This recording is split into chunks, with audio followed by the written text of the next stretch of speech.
Բարի երեկո հարգելի հեռուստադիտողներ, 168 TV-ին շարունակում է աշխատանքը, եթերում ռևյուն է, զրուցակիցս այսօր բանակցային գործի մասնագետ, կոնֆլիկտաբան Արթուր Մարտիրոսյանն է։ Բարև ձեզ, պարոն Մարտիրոսյան, շնորհակալ եմ մեր հրավերն ընդունելու համար։ Պարոն Մարտիրոսյան, հարցազրույցը սկսենք Հայաստանը ներկայացնող Նիկոլ Փաշինյանի Էստոնիա կատարած այցից, որտեղ Փաշինյանը տարբեր շրջանակների հետ հանդիպում ունեցավ, պաշտոնական շրջանակների հետ հանդիպումների ժամանակ ունեցավ ելույթ, որի ժամանակ մասնավորապես ասաց, որ իր ղեկավարած կառավարությունը արտաքին քաղաքականությունը չի պատկերացնում եւ չի կառուցում մի ուղղությամբ, փորձում են գտնել եւ կառուցել ճիշտ բալանսներ մեր արտաքին քաղաքականության մեջ։ Պարոն Մարտիրոսյան, երբ վերևից նայում ենք այն ամենը, ինչ արվում է երկրում, ինչ արվում է Հայաստանի հետ, Հայաստանի եւ այլ պետությունների հետ հարաբերությունների համատեքստում, դա Փաշինյանի ասած բալանսներ գտնելու քաղաքականությունն է, թե հակառակը։ Դե իմ կարծիքով իրանք փորձում են շարունակել այդ համ իրանց թվում է, որ կոմպլեմենտար բազմավեկտորային քաղաքականությունը հնարավոր է այս բանին, բայց իրանք չեն հետևում, որ աշխարհակարգը փոխվում է, դա այսինքն դեր վերջնական տեսք չի ստացել, բայց փոխվում է այնպես, որ այն հարցը, որ լրագրողները տվեցին Էստոնիայում, իրեն շատ վառ ապացույցն է, որ այդ մոտեցումը, որը ինքը քարոզում է, դառնում է անհնարին, որովհետև իրեն հարց են տալիս, բա այդ ո՞նց եք ուզում համ Եվրոմիության անդամ դառնալ, համ մայիսի 9-ին գնում եք Մոսկվա, եւ այո, ինքը պատասխանեց, բայց ինքը միշտ էլ կարա պատասխանի, ինչ կամով լավ պատասխանեց այդ մի ուրիշ կողմ, բայց այդտեղ այդ հարցն է, չէ, դարքիր։ Այդ հարցը նշանակում է, որ Եվրոպայում եվրոպացիների համար հիմա գիծը Ռուսաստանի հետ ավելի խզված է, իրանք նույն բանը չի, ինչ որ ժամանակին հնարավոր էր միջև նույնիսկ 14 թիվ դեր հնարավոր էր, հա։ Այսինքն այդ եւ համատեղումը հիմա ավելի դժվար է։ Շատ դժվար է լինելու եւ ստացվելու է ոչ այնտեղ ես, ոչ այնտեղ ես։ Փաստորեն դու ավելի թույլ վիճակում ես, որովհետեւ լինելով ոչ այնտեղ, դա հնչում է, որ կարող է լավ պատկերան, նեյտրալ ես եւ այլն, բայց ունենալով այն մարտահրավերները, որ մենք ունենք մեր տարածաշրջանում, այդ ոչ-ոչը նշանակում է, որ դու ոչ մեկին էլ պետք չես մեծ հաշվով։ Նույն Փաշինյանը Էստոնիայում խնդրում էր Էստոնիայի աջակցությունը Հայաստանի դեպի Եվրոպա գնալու ճանապարհին։ Հնարավոր է պատկերացնել որևէ կերպ իրական աջակցություն, ինչ էր խնդրում Էստոնիայից։ Դե ինքը պետքա 27 մայրաքաղաք գնա, բոլորից խնդրի, որ աջակցեն, բայց այդ աջակցելը ինչ է նշանակելու, մինչև դու չհամապատասխանես իրենց չափանիշներին, մինչև դու չանցնես երկար ճանապարհ, այդ անդամագրումը շատ կասկածելի ինչ որ ճանապարհ է։ Դու կարաս օրենքներ ընդունես, ես նույնիսկ չեմ էլ պատկերացնում ոնց են իրանք դա օրենք համարում, որովհետև օրենքը կամ պետքա նկարագրի ես ինչ իրավունքներ է պահպանում, հա, կամ պաշտպանում, կամ պետքա ասի ինչ տուգանք է լինելու կամ ինչ է լինելու, եթե ես խախտեմ օրենքը, հա, սենց է օրենքը։ Բայց եթե որ դուք օրենք եք ընդունում, որտեղ դուք ցանկություն եք հայտնում, որ սկսում եք դեպի Եվրոմիության ինտեգրացումը եւ այլն, դա ձեզանից չի կախված ախր։ Ձեզանից այն ինչ որ ձեզանից է կախված, օրենքով չի արվում։ Արվում է քրտնաժան աշխատանքով, դու պետքա բերես, հասցնես այդ չափանիշներին համապատասխանես։ Բայց արդյոք մենք այսօրվա մեր երկիրը համապատասխանում է այդ չափանիշներին։ Իհարկե ոչ։ Իհարկե ոչ։ Հետևաբար այն քաղաքականությունը, որը տարվում է, խոշոր հաշվով ինչի մասին է։ Տեսեք, Էստոնիայում ասում է, մենք ձեր օգնությունն ենք խնդրում Հայաստանի Եվրոպա գնալու ճանապարհին եւ ասում են մենք պատրաստ ենք գինը վճարել, գիտենք որ դժվար է լինելու, պատրաստ ենք գինը վճարել։ Եվ նույն ելույթում էլ ասում են մենք ամենևին էլ Ռուսաստանի հետ մեր հարաբերությունները լարելու, խզելու, փչացնելու մտադրություն չունենք։ Դե իրանց թվում է երևի, որ ինչ որ պահից հնարավոր է լինելու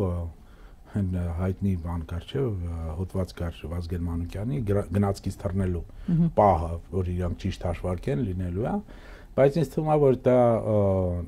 լրիվ սխալ մոտեցում է, ինչու է սխալ, որովհետև այո, դու կարող ես դժգոհես Ռուսաստանից, կարող ես նույնիսկ մեծ խնդիրներ ունենաս իրանց հետ եւ այլն, բայց դու չես կարող աշխարհագրությունը փոխես։ Դու միևնույնն է ունենալու ես մի կողմից Թուրքիա, մի կողմից Ռուսաստան, Պարսկաստանն էլ ոչ միտեղ չի կորելու։ Ուրեմն դու պետք է բոլոր հաշվարկները տանես այնպես, որ կարողանաս աշխատես նախ եւ առաջ դրանց հետ, ովքեր պատրաստ են քեզ հետ աշխատել առանց այդ մեծ գինը, որի մասին ինքը խոսում է։ Իսկ ով է ամենամեծ գինը մեզանից հարցնում։ Արդյոք ռուսներն են հարցնում մեզանից մեծ գինը։ Կամ ինչ ասել է մեծ գին, ես դա ինձ համար մեծ գինը դա ինքնություն փոխելն է։ Երբ որ քեզանից մյուս կողմը պահանջում է, որ դու քո ինքնությունը փոխես, դրանից մեծ ուրեմն գին չկա, չի կարող պատահի լինի։ Ով է պահանջում, որ մենք մեր ինքնությունը փոխենք։ Թուրքիան եւ Ադրբեջանը։ Եվ ինքը ասում է, ինքը պատրաստ է գնալ այդ ճանապարհով, միայն թե ռուսական կայսրությունից, այսպես է ձևավորվում, ռուսական կայսրությունից ազատվեն։ Բայց այդ ազատվելը ես չգիտեմ, ես իր ասածից հասկանում եմ, որ ինքն էլ է հասկանում, ինչքան մեծ են այդ կախվածությունները, հա։ Բոլոր այդ կախվածությունները, եթե հաշվարկի 70% Հայաստանի առևտրի բաժին է հասնում Ռուսաստան ԵԱՏՄ։ Հա, եթե դու այդ ամենը հաշվարկում ես, դու պետքա կամ ունենաս լուրջ այլընտրանք, իսկ այդ այլընտրանքները արագ չեն կարող ձևավորվել։ Դու չես կարող այդ 70%-ը անմիջապես ուղարկես Եվրոմիություն կամ Չինաստան, դա էլ անհնար է պատկերացնել, որ դա կարաս արագ ինչ որ ձևով անես։ Ու բացի դրանից ինքը կարա Էստոնիայում հարց տա, եթե տեղյակ չի թե Էստոնիայի Եվրոմիությունի անդամագրվելուց հետո ինչ սոցիալական խնդիրներ են առաջացել այդ երկրում, միգրացիայի հետ կապված, ուր են գնում էստոնացիք աշխատելու, աճում է արդյոք իրանց բնակչությունը թե չէ, եւ կարեւոր է որ նույն եվրոպական ուրեմն Եվրոմիությունը նաեւ պարտադրում է, ասում է ինչ կարող է արտադրի Էստոնիան, իսկ ինչից պետք է հրաժարվեր։ Շատ բաներից իրանք հրաժարվեցին, որովհետեւ Եվրոմիությունը պահանջում էր, որ եվրոպական շուկաներում իրանց պետք չի որ այդպիսի բան լինի։ Հիմա ես իհարկե որպես տնտեսագետ չեմ կարող խոսել, որովհետև տնտեսագետ էլ չեմ, բայց ես գիտեմ ինչ խնդիրների առջև են կանգնել նույնիսկ երկրներ, որոնք որ ամենալավ ձևավորված է իրանց այդ հարաբերությունները, չէ, բանի հետ, Բրյուսելի հետ։ Եվ իրանք ունեն ծովային, այսինքն նստած են մեծ նավահանգիստ տալինը, ուրեմն ազատ կարող են տնտեսությունը զարգացնել եւ այլն, բայց միևնույնն է, իրանք մեծ խնդիրներ ունեն։ Այսինքն ձեր ասած գինը վերաբերում է ոչ թե տնտեսական քաղաքականությանը, վայ օրինակ Հայաստանը տնտեսապես կտուժի, այլ ինքնության փոփոխությանը, եւ երբ Փաշինյանն ասում է, որ դեպի Եվրամիություն ճանապարհին մենք վճռական ենք իրականացնելու անհրաժեշտ մեր բաժին քայլերը, կրել մեր բաժին պատասխանատվությունը, դա վերաբերում է հենց ինքնության վերացմանը։ Այո, դե իրանք պետքա փոխեն այդ ինքնությունը։ Տեսեք, երբ վարչապետը կամ անվտանգության խորհրդի քարտուղարը շարունակում են խոսել այդ խաչմերուկի մասին եւ այլն։ Հարց, այդ խաչմերուկի երկու կարևոր խաղացող կողմերը ովքեր են։ Թուրքիան եւ Ադրբեջանը։ Թուրքիան եւ Ադրբեջանը։ Ինչ են պահանջում Թուրքիան եւ Ադրբեջանը եւ ինչու մինչեւ հիմա, եթե դա հատկամ լավ ծրագիր է, ինչու կյանքի չի կոչվում։ Ավելին, Ադրբեջանը Իրանի հետ պայմանավորվում է, որ այլընտրանքային ճանապարհ ուրեմն կառուցի Նախճիվանի, հա, առումով։ Ինչու է դա անում։ Որովհետև ասում է դրանով մենք պետքա ճիշտ ընթերցենք, չէ՞, ինչ է ասում դրանով։ Այսինքն որպես բանակցող ես հասկանում եմ, ինքը ասում է, ես ունեմ այլընտրանք։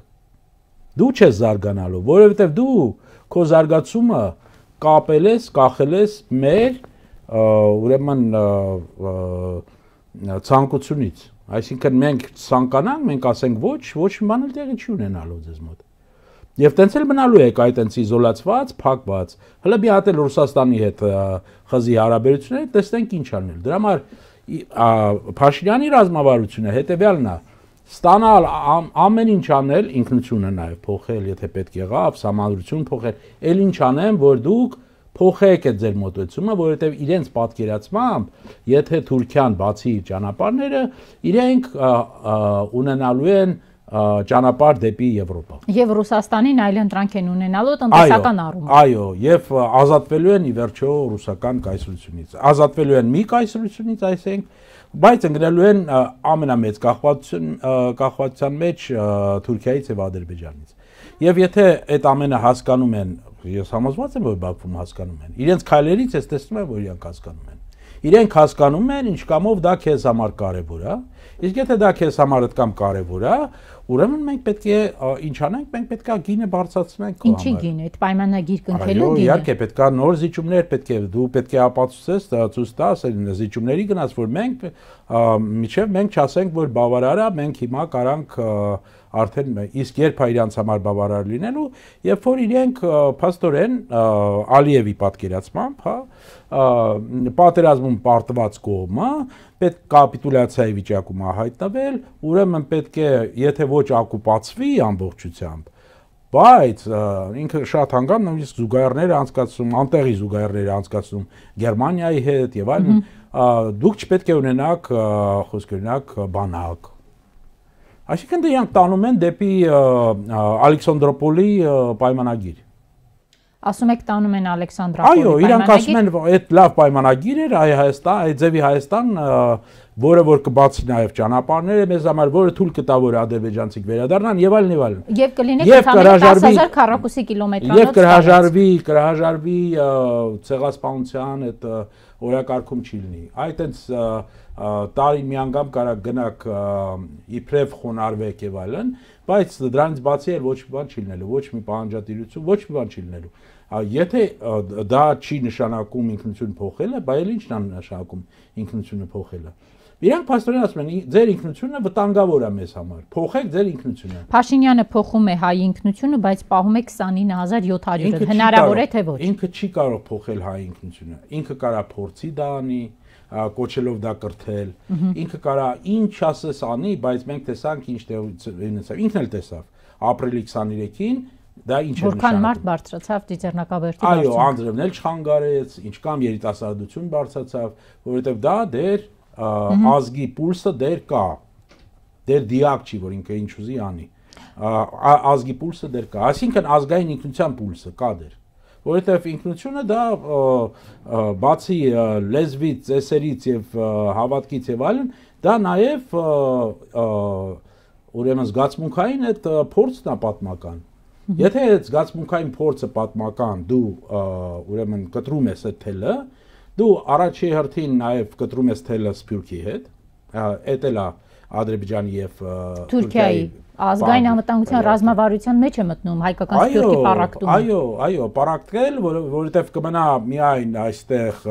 հայությունը եւ հայկական ինքնությունը այդ քարտեզը, որ ինքը ցույց տալիս է, տեղա միայն լինելու, եւ եթե այդտեղա լինելու եւ մեզանից ամբողջությամբ կախված է լինելու, ուրեմն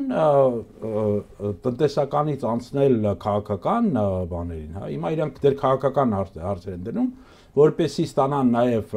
լծակներ տնտեսական, իսկ հետո ավելացնեն այդ քաղաքական ճնշումը։ Այդ ինչի մասին է խոսքը գնում։ Ինքնությունից հրաժարվել։ Եվ իրենց ռազմավարությունն է անցնել այդ ճանապարհով, այդ գին ինքը կարողա չի հասկանում, որ այդ գինն է։ Երբ որ ասում է թանկ գին ենք պատրաստ է։ Պատրաստ ենք վճարել թանկ գին։ Այո, այդ թանկ գինը պատրաստ է ինքը վճարել, բայց ես համոզված եմ, որ այս ազգը դեր ողջ է եւ թույլ չի տալու, որ ինքը տանի ազգին այդ ճանապարհով։ Հայի ինքնության վերացման, հիշողության, այսպես ասենք, մոռացության համատեքստում կարող ենք արդյոք դիտարկել Փաշինյանի կնոջ նախաձեռնած ակցիան կրթելը նորաձև է, որի շրջանակում երբեք չի եղել 21-րդ դար, երբեք չենք եղել մենք, այսպիսի ձևակերպումներ են հայտնվում էկրանին։ Ինչ նպատակ են իրենք սրանով հետապնդում եւ այս հարցին պատասխանելուց առաջ եկեք նաեւ մեր հեռուստադիտողներին հիշեցնենք, որ երբ Արցախը դեռ ամբողջությամբ չէր հայաթափվել, Փաշինյանի կինը հագել էր մի շապիկ Էյնշտեյնի նկարով, վրան գրված իրերի կապոցը միակ բանը չէ, որ փախստականը բերում է իր նոր երկիր։ Սրանք պատահական զուգադիպություններ են, թե կոնկրետ նպատակ կա դրված այս ամենի տակ։ Սրա համատեքստում նաև վերջերս նկարահանված Վերջին սպարապետը ֆիլմին եմ ուզում նաև անդրադառնանք։ Դե սկսենք վերջին սպառապետից։ Հա, ինչու վերջին, ով ասաց, որ վերջին։ Որովհետև Ադրբեջանը Ալիևը պնդում է, որ Հայաստան ձեզ, Ալիևս ռազմական ուժեր պետք չեն, բանակ ձեզ պետք չի։ Պետք չի, ում դեմ եք պատերազմելու։ Ադրբեջանի եւ Թուրքիայի, Պարսկաստանի ոչ մեկի դեմ էլ չեք, ուրեմն պետք չի ձեզ բանակ, ինչն է դա պետք բանակ։ Բանակ պետք չի ձեզ։ Դա ստանում է մեզ, ել եմ ասում, Ալեքսանդրոպոլի պայմանագրին։ Ուրեմն ինչու վերջին, իրոք ինչու վերջին։ Դուք չիմացաք, որ ինքը վերջինն էր։ Ինչի է ազգը ունակ չի նոր սպառապետներ ծնի, ինչու եք վերջին անվանում ես մարդուն։ Դե այդ մի կողմ դրած ամենակարևոր կետը այստեղ հետևյալն է։ Քանի որ Թուրքիան եւ Ադրբեջանը պահանջում են, որ հայկական կողմը վերանայի, դա կոչվում է ռևիզիոնիզմ, հա, պատմությունը վերանայի, այդ վերանայումը իրանք հասկացել են, որ պետք է սկսեն Գետը չի եղել 21-րդ դար ձևակերպումը։ Կրթելուց, այսինքն նոր պատմություն պետք է, նոր ձև պետք է կրթեն եւ իրանք տեսնում են, որ այդպիսի փորձեր կան տարբեր երկրներում եւ հնարավոր են եղել։ Ես համոզված չեմ, որ դա Հայաստանում հնարավոր է։ Ինչու։ Դե այդ հույսը ինձ տալիս է նույն այդ ապրիլի 23-ի ուրեմն ջահերով երթը, այնուհետև 24-ին մարդաշատությունը։ Դու չես կարող այդքան հեշտ ուրեմն փոխես միայն դասագրքերով, նույնիսկ եթե դասագրքերում այլ ձև ներկայացնես, չես կարողանալու փոխես։ Միևնույնն է, դա ընտանիքներում է, այդ պատմությունը ապրում է, այդ վերքերը ապրում են ընտանիքների հիշողության մեջ։ Իհարկե սոցիալ ինժեներինգի մեծ խոշոր ծրագրեր տարբեր երկրներում, եթե նայում ես, հասել են ինչ-որ հաջողությունների, բայց երբ որ ցավը կամ խորն է, երբ որ դու ունես նաև սփյուռք, որտեղ դու չես կարող այդ քո կրթելը հասցնես այնտեղ, հա, այնտեղ միևնույնն է պահելու են այդ հիշողությունը։ Դու լավագույն դեպքում կարաս ցույց տաս մյուս կողմին, որ դու այդ ջանքերը ուրեմն կիրառում ես։ Դու ուզում ես դա անես, բայց դրանք էլ ասում են ուզելը քիչ է։ Եթե մենք նայենք տեսնենք Էրդողանը ինչպես ապրիլի 24-ին արձագանքեց, հա, էլ որպես բանակցող, եթե ես ընթերցում եմ, ես ինչ եմ հասկանում։ Ես հասկանում եմ, որ ինքը ասում է, Փաշինյան, դու մեզ խոսք ես տվել, որ դու պետքա այդ ռևանշիստներին, այդ ովքեր որ անցյալը փորձում են օգտագործել, որ մեզ այդ հարաբերությունները լարված բան, դու դրանց պետք է ինչ որ ձևով կարգի բանանես։ Հա, եւ մինչեւ դու դա չես արել, նա չի խոսում նույնիսկ հարաբերությունների մասին։ Եթե համատենք այս տարվա իր բանը, հա, անցած տարվա նույնիսկ պատերազմից հետո ինքը խոսում էր, որ հիմա հնարավորություն կա, որ մենք հարաբերությունները բարելավեն, հա, մեր հարաբերությունները բարելավեն։ Այս տարի չի խոսում դրա մասին։ Որովհետև պետք է սահմանադրություն փոխի։ Որովհետև իրանք էլ տեսան, ինչ տեղի ունեցավ ապրիլի 23-ին եւ ապրիլի 24-ին։ Հետևաբար պարտադրանքը եւ Ադրբեջանի եւ Թուրքիայի կողմից Հայաստանի սահմանադրությունը փոխելու մնում է օդում կախված, չի կարող Փաշինյանի վերջո դա իրականություն դարձնել։ Դա շատ դժվար խնդիր է իր համար։ Մի կողմից, եթե Փաշինյանից միայն կախված լիներ, ինքը այդ ամենը արդեն արել էր։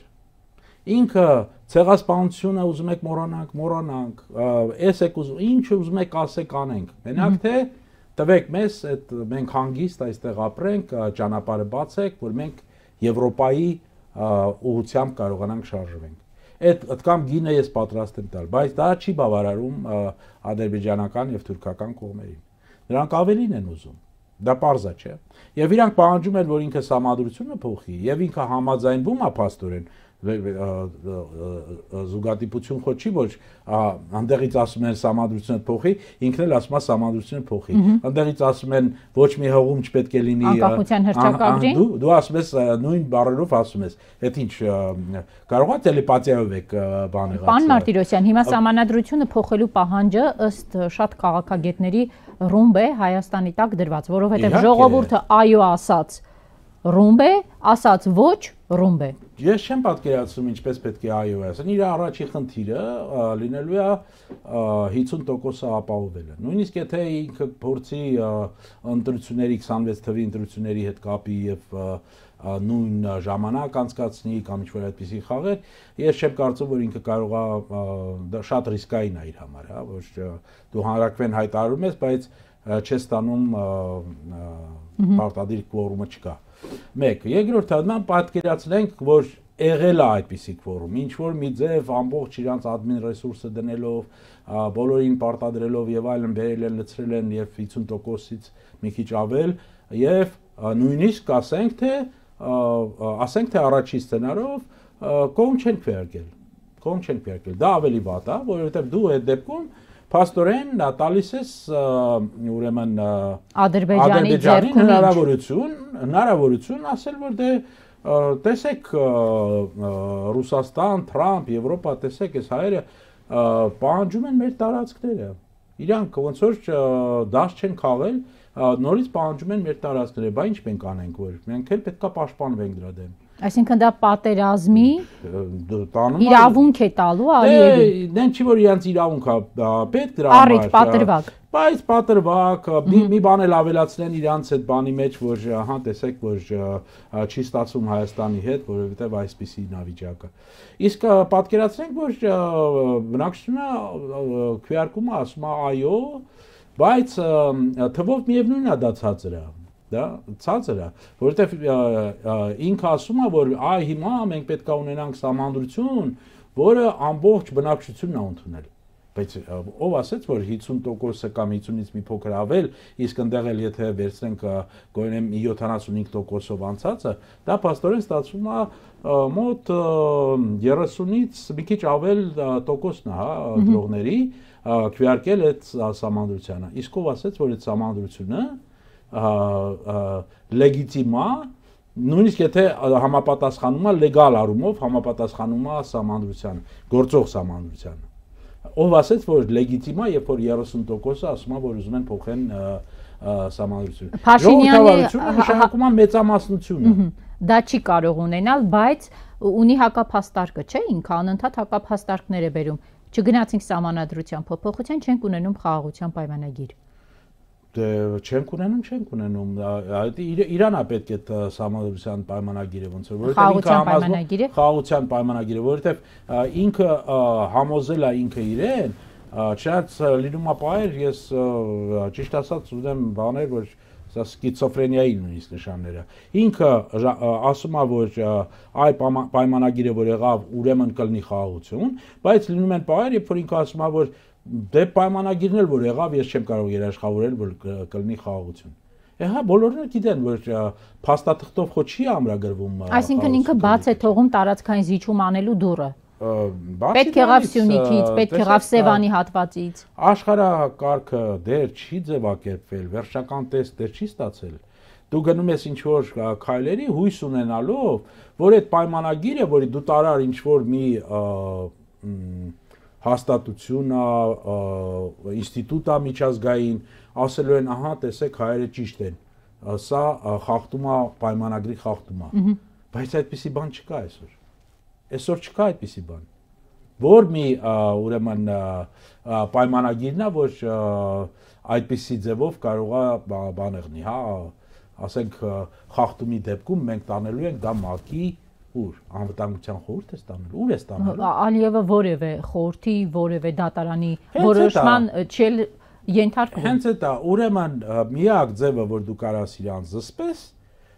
դա երբ որ ինքը կտեսնի եւ կհասկանա, որ այդքան հեշտ չի լինելու հայերին հարկադրել, պարտադրել, անել են ինչ որ իրենց շահերից։ Երբ դուք դա ասում եք, ինչպիսի իրավիճակ եք պատկերացնում։ Ես պատկերացնում եմ, որ միանշանակ հնարավոր չի մինչև Փաշինյանը իշխանությունն է։ Դա անհնար է պատկերացնել, որ ինքը այդպիսի կտրուկ պետք է փոփոխություն մտցնի, ռազմավարությունը իր տեսլականը փոխի։ Ոչ, ինքը այդ տեսլականը որ դրել է, ինքը ամեն քայլափոխին, ամեն ելույթի ժամանակ ասում է, «Էս է մեր նպատակը, մենք չենք շեղվելու, գնալու ենք»։ Էստոնիայում եւս այո, խաղաղության պայմանագրին համաձայն հավատարիմ ենք։ Խաղաղությունը դա իրենց արտաքին քաղաքականության գործիքն է իբրև։ Ոչ թե վերջն արդյունքը, այլ գործիքը։ Հա, դա գործիք է, բարձրացնում է, որ դա գործիք է։ Դե որտեղ է ինքը տեսել, որ խաղաղությունով այդպես դու համոզես հարևաններիդ, որոնք որ մեծ ցուցակ ունեն,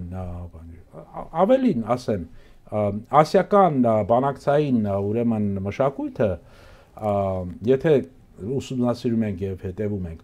կայանում է նրանում, որ եթե ձեզ ավելի շատ է պետք է մի բաժակ ջուրը կամ ինձ շատ է պետք է մի բաժակ ջուրը, եւ ես ցույց եմ տալիս ամեն ձև, որ դա ինձ շատ է պետք, այդ պայմանագիրը ինձ շատ է պետք, որ մինչև 26 թվի ընտրություններ ես պետք է անպայման ինչ որ մի բանով ցույց տամ ընտրողներիս, որ ես խաղաղություն եմ բերել, այ որ թուղթը տակ, ես հետո բոլորին կասեմ, որ սա է խաղաղությունը, չնայած ինքն էլ միջև վերջ համոզված չի, որ դա խաղաղություն է, բայց դա պետք է իրան։ Եթե ադրբեջանական կողմը եւ թուրքական կողմը տեսնում են, ինչ է պետք իրենց անել, ըստ ասիական բանակցային մշակույթի։ Ժամանակը ձգել, որովհետեւ ինչքան շատ են իրանք ձգում այդ ժամանակը, անգամ դու պատրաստ պետքա լինես ավելի շատ վճարես, չէ, որ այդ ես այս ջուրը ստանամ կամ ինքը այդ պայմանագիրը ստանամ։ Հիմա նույն բանն է, այսինքն տեղի ունենում։ Ադրբեջանը ձգում է ժամանակ, տեսեք, շատերն ասում են, որ Ադրբեջանը հիմա Փաշինյանից ամենաառաջնային բանը, որ պահանջում է, դա Զանգեզուրով միջանցքն է։ Այստեղ Ադրբեջանը դեմ է առնում ոչ թե Փաշինյանի դեմ կարծիքին, այլ Իրանի, եւ դա է պատճառը, որ այդ խաղաղության պայմանագիրը ասված է չի կնքվում։ Իրանը չի թույլատրում Զանգեզուրով միջանցքի տրամադրում, դրանով պայմանավորված չի կնքվում պայմանագիր։ Փաստորեն միայն Զանգեզուրով միջանցքը չէ։ Իհարկե չէ։ Իհարկե, ես ասում եմ, ինքը երևի շատ մեծ ցուցակ ունի։ Մենք չենք տեսնում, բանակցությունները փակ են, թափանցիկություն չկա, ոչ մի թափանցիկություն չկա։ Իհարկե 7 տարի առաջ այդ խոստումները, որ ինքը տալիս էր հրապարակում, որ ես բոլոր քայլերս պետք է ձեզ ժողովուրդ պետք է քննարկեմ եւ այլն, դա այն ժամանակ բարձ էր, որ դա անհնարին բան է, բայց այն փակ վիճակը, որ իրանք պահում են հիմա, որ ոչ մեկ չիմանա ինչի մասին են բանակցում, միևնույնն է բարձ է, չէ, երբ որ դու նայում ես մասնագիտական աչքով նայում ես թե ինչա տեղի ունենում, բարձ է, որ ադրբեջանական կողմը ինչ պահանջներ կարող է ավելացնի, ինչ է էլ ուզում, որ դու պայմանավորես։ Հիմա Սյունիքի հետ կապված ինչ ենք ունենում։ Եթե դու հանրային պատրաստ ես դա անելու, կան ձևեր, որ դու միևնույնն է համաձայնվես եւ հետո երբ որ նորից վերընտրվես, մենք կօգնենք, որ դու վերընտրվես, ասում է չէ Ալիևը, որ ինքը դերակատարում է ունեցել 18 թվին։ Հիմա էլ մենք քեզ պետք է այդ պայմանագիրը, մենք կտանք քեզ այդ պայմանագիրը, բայց պետք է նաև ստորագրես, խոսքը օրինակ շատ ինչ-որ ընդունված պատմական այդ ձևերը եղել են համաձայնագիր եւ համաձայնագիրը կարող ունենա գաղտնի պրոտոկոլներ, խոսքի օրինակ, որտեղ դու խոստումներ ես տալիս անել հետեւյալը։ Եվ իրենք պատրաստ չեն, հիմա երբ որ ինքը ասում է մենք ձեզ չենք վստահում, երբ որ Ալիևը ասում է, ինքը բացահայտ ասում է ես չեմ վստահում հայկական իշխանություններին։ Եթե չես վստահում, ապա դու պետքա ինչ-որ ձև երաշխավորես, որ ինքը անելու է, չէ՞։ Այդ ինչպես ես երաշխավորում։ Այսինքն տալիս ես փոքր բաներով իրան ինչ-որ մի բան։ Ամբողջությամբ չես տալիս այն ինչ-որ ինքը պահանջում է կամ ուզում է, տալիս ես փոքր ինչ-որ բաներ։ Եվ միջև չես ստանում այն ինչ-որ դու պահանջում ես, չես զարգացնում։ Ինքնա չի ասում, որ մեզ է պետք խաղաղությունը գործիք է, որ մենք կարողանանք այ եվրոպացիների նման, Ֆրանսիայի եւ Գերմանիայի նման, երկրորդ համաշխարհային պատերազմից հետո տնտեսական այդ կոմպլեմենտարությունը, ածուխը, ուրեմն պողպատը եւ այլն, հա, այդ ստեղծում են նոր ինչ-որ հնարավորություններ եւ բերում է երկարատև խաղաղության։ Այլ մենք այդ նույն մոդելով ձեզ հետ կզարգացնենք եւ այլն։ Բայց ինչին է պետք Ալիևին քո այդ զարգացումը։ Քեզ է պետք, չէ, զարգացումը։ Հետևաբար գին վճարողը դու ես լինելու։ Դու ես լինելու գին վճարողը, իսկ գինը ես ավելացնելու եմ, միշտ ավելացնելու եմ։ Եվ ամեն ինչ անելու եմ, որ դու մնաս նույն վիճակում, եւ բնակչությունդ էլ տեսնի, որ դու ոչ մի բան չես կարողանում անես։ Եվ եթե այդպես շարունակես, դու կարող ես ընտրությունդ էլ պարտվես։ Դա է ճնշումը Փաշինյանի վրա։ Ուրեմն իր դիլեման ինչու՞մն է։ Մի կողմից ինքը պետք է անի այն ինչ որ ուշ թե շուտ միևնույնն է պարզա լինելու բոլորին, ինչպես պարզ է Արցախի պարագայում, Իրանցի պարագայում անելու ես այն ինչ որ դու խոստացել ես, եւ դա էլ է վտանգավոր, եւ մյուս կողմից եթե չես անում, չես ստանում այն ինչ որ քեզ պետքա որպեսի դու ցույց տաս, ինչ որ դիվիդենդներ պետքա չէ լինեն խաղաղության։ Ալիև մեզ գազ տուր, Ալիև մեզ նավթ տուր, ինչ որ ձևով դիվիդենդներ պետք է ստանանք այդ խաղաղության, բայց ինչի դիմացան նա տալու ձեզ ինչ որ մի բան։ Ինչի դիմացան նա տալու։ Նա եթե դու մտնում ես այդ սակարկային բանի մեջ, չէ, բանակցային ոճի մեջ, հարցը չէ ծագում, բայց ինչ է ինքը ստանում դրա դեմ, ինչ է ստանալու դրա դեմ։ Սյունիքով միջանցքն է ստանալու, նավթի, գազի։ Իմ կարծիքով ավելի երկարատև բաներ կա, որ ինքը անպայման ուզում է ստանա, դա նախ եւ առաջ ապահովել անվտանգ վերադարձը ադրբեջանցիների 300,000 ադրբեջանցիների, այնուհետև Հայաստանի մի հատվածում ձևավորել արևմտյան Ադրբեջան։ Դրա համար Արսեն Թորոսյանները եւ այլոք ԿՊ-ից խոսում են դրա մասին, որ այդը տեսեք մենք խնդիր ունենք, չէ, բնակչությունը չի աճում, մենք կամ պետքա դրսից միգրանտներ բերենք, Զարեհ Սինանյան ունեինք Սփյուռքի գործերով հանձնակատարն այլ իրանք չկարողացան անել այն ինչ որ ժամանակին Իսրայելը էր կազմակերպում Ալիա, հա, նույնիսկ հայ փախստականները տարբեր երկրներից Իրաքից, Սիրիայից երկար չեն մնում այստեղ, հա, իրանք չկարողացան այդ ամենը կազմակերպել, բայց իրանք ուզում են բերել ինչ որ բնակչություն, դեռ չի ասում որ բնակչությունն է, չէ, ու ասում է, խոստանում է Արսեն Թորոսյանը, որ իրանք հայացնելու են, համ հայերեն են խոսելու իրանք, համ կրթվելու են իսկական իրենց պատկերացած հայոց պատմության տեսքով, ու ավելի կառավարելի են լինելու, որ դառնան Հայաստանի քաղաքացի եւ ձայնը միշտ տան ԿՊ-ին։ Սա է իրանց նպատակը։ Օրինակ ադրբեջանցիներին, թուրքերին բերել, տեղակայել Հայաստանում, դարձնել երկքաղաքացի տալ Հայաստանի քաղաքացիություն, որ ձայն տան իրենց։ Հասկանում են, որ եթե իրանք բացահայտեն այդ կամը, որ ասեն, որ ի նկատի ունեն ադրբեջանցիներին, կարող է շատ վատ ավարտվի իրենց ուրեմն քաղաքական կարիերան։ Դրա համար դեռ չեն ասում ոչ մի, ուղղակի ասում են մենք պետք է ավելի հանդուրժողական լինենք, կրթենք մեր նոր սերունդները, որ իրանք ավելի հանդուրժողական լինեն։ Թե չէ մենք շատ հանդուրժողական ժողովուրդ ենք, չենք ընդունում այլոց որպես տուրիստ, այո, բայց մեր մեջ չենք ընդունում։ Ես բառացի փաստորեն ցիտում եմ, հենորներ լսում էի իր հարցազրույցը։ Ինձ ուղղակի հետաքրքիր է։ Այդ իրանք երբ որ դա ասում են, դա այնպես չի որ Արսեն Թորոսյանը ինքը դա որոշել է։ Դա իրանց մոտ ներսում քննարկումներ են այդպիսի։ Դա իրանք ներսում արդեն որոշել են, որ դա ինչու՞ չէ, նաև դա պետք է հնարավոր լինի։ Իսկ Ալիևը իրանց ասում է, դուք Եվրոպա եք ուզում։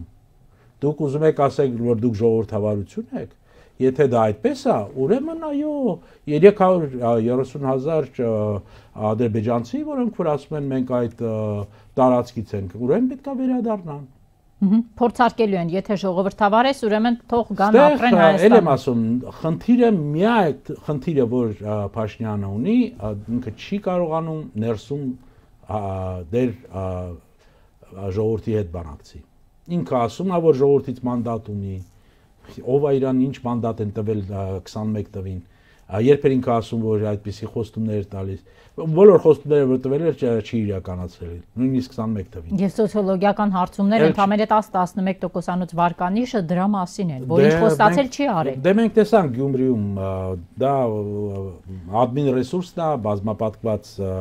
ընտանիքի անդամներին եւ դրանով ավարտվում է իրանց ուրեմն ռեսուրսը, ընտրական ռեսուրսը։ Սյունիքի հետ կապված, տեսեք, Ղարաբաղը Ադրբեջանի անբաժանելի մասն է, Բաքվում հայտարարում է Ալիևի հետ հանդիպման ժամանակ Իրանի նախագահ Փեզեշքյանին։ Ինչու՞ չհայտարարի, եթե Փաշինյանն էլ է նույնը։ Այո, Փաշինյանից հետո է դեպ նման բան ասում, բայց միևնույն ժամանակ ասում է, եթե Ադրբեջանին պետք է Նախիջևանի հետ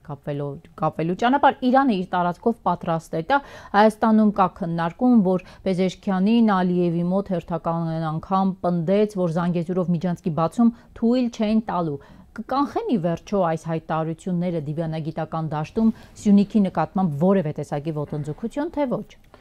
Տեսեք, այնպես չի, որ Իրանը գտնվում է այնպիսի դիրքերում այժմ որ կարողանա պարտադրի ինչ-որ մի օրակարգ նույնիսկ Ադրբեջանին, հա, ինչու՞։ Որովհետև դե Ալիևն էլ սպասում է տեսնի ինչով ավարտվելու Իսրայել-Իրան, Իսրայել-Միացյալ Նահանգներ, Իրան, Միացյալ Նահանգներ, Իրան բանակցությունները եւ այլն ինչով է այդ ամենը ավարտվելու։ Դրա համար չունի շտապելու տեղ չունի, դա մի այլ բան էլ է, հա, գործոն էլ է, իր համար կարևոր շտապելու տեղ չունի, սպասում է ինչով է դա ավարտվելու, որովհետև եթե ավարտվի խոսքի օրինակ մի սցենարով, ինչպես Նետանյախուն է պահանջում, պատերազմով, դա ապակայունացնելու է ռեգիոնը, դա թույլ է տալու իրեն նաև ուժային ինչ-որ փորձի բան անել, հա, որովհետև Իրանը զբաղված է, Ռուսաստանը զբաղված է, Ռուսաստանը միևնույն է, չել խառնվի, եթե պետք եղավ, իսկ ով է տեր կանգնելու այստեղ։ Դու այնպիսի քաղաքականություն ես վարում, ոչ նրանց ես պետք, ոչ նրանց ես պետք։ Ով է քեզ այդ զսպողական կարողությունները ուժեղացնելու, ու որ ուժի վրա ես հենվելու։ Եվրոպացիք միևնույն է դա չէին անելու։ Իսկ հիմա պատկերացրենք մի սցենար, որ չեն պայմանավորվում, բայց փորձում են նորից Թրամփի ասած սանկցիաներով ճնշել Իրանին, ավելի խստացում են սանկցիաները եւ փորձում են ներսից պայթացնել իրավիճակը։ Այդտեղ էլ Ալիևի ուրեմն լծակները, հնարավորությունները աճում են։ Միակ սցենարը, որտեղ ինքը վատ վիճակում է հայտնվում, դա երբ որ Իրանը եւ Միացյալ Նահանգները կարողանում են պայմանավորվել։ Ինչը հիմա խիստ հարցական է։ Դե դա էլ հարցական է։ Դրա համար ինքը սպասում է։ Բայց մենք չունենք իրավունք սպասելու։ Մենք պետք է հասկանանք, որ եթե այդ սցենարները իրականացան, մենք պետք է պատրաստ լինենք այդ սցենարներին։ Ոչ թե ասել, որ խաղաղությունն է մեր գործիքը, այլ պատրաստ լինել, որ փաստորեն թշնամական կողմը կարա անցնի ռազմական գործողությունների։ Շնորհակալ եմ։ Դե շնորհակալություն։ Հարգելի հեռուստադիտողներ, հիշեցնեմ զրուցակիցս այսօր Արթուր Մարտիրոսյանն էր, այսքանը ցտեսություն։